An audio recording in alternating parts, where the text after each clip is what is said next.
Barbara Bush was a relentless advocate for her husband and was also dedicated to advancing literacy in the United States. She was born in New York in 1925, the third of 4 children. The Bushes were married for 73 years, longer than any other president and first lady. Mrs. Bush spoke with us 2 years ago in one of her last televised interviews. You are one of the most beloved first ladies in America, if not the most. No, that's not true. I'm the mother of wonderful children and the wife of the world's greatest man. A modest Barbara Bush was so popular she surpassed her husband, President George H.W. Bush, in public opinion polls. They met when she was just 16 and married when she was 19, and he was a 20-year-old Navy pilot on home leave during World War II. She often joked that her success in life came from marrying well. What has kept love alive?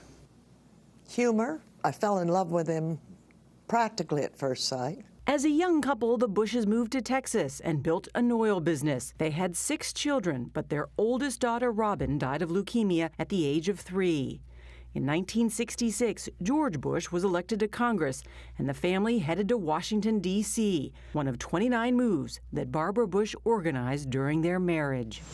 As First Lady, she focused on early childhood education for preschoolers and adult literacy for their parents. I honestly believe that if more people could read, write, and comprehend, we would be that much closer to solving so many of the problems that plague our nation. She won over the American people with her warm, self-mocking charm. And speaking of glamour, I want you all to look at me very carefully. Please notice the hair, the makeup, designer clothes. After the Bushes left the White House, they saw 2 of their sons carry on the family legacy in politics. George as governor of Texas before being elected president in 2000, and Jeb as governor of Florida. Vote for Jeb. In 2016, Mrs. Bush campaigned for Jeb during the GOP presidential primaries. Mrs. Bush, you've been involved in a lot of campaigns. Too many. It was just a few years ago you said no more Bushes in the White House. Funny, I knew you were going to bring that up. And I said it because it's such a sacrifice for his family. But now I know he's so needed that he has to run.